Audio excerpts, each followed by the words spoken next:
Hey guys, in this video I'll be showing you how I fixed a Toyota Corolla 010 with a 2ZR engine. The engine won't start no matter how I keep cranking and cranking it. It won't start.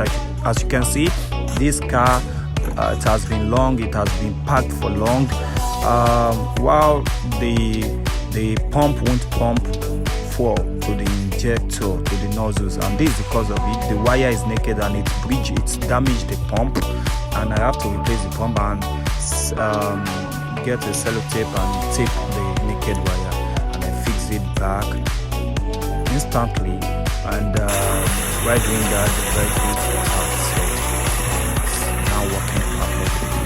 As you can see, the engine is rolling full, so that's just it. Thank you for watching. Subscribe, like and comment.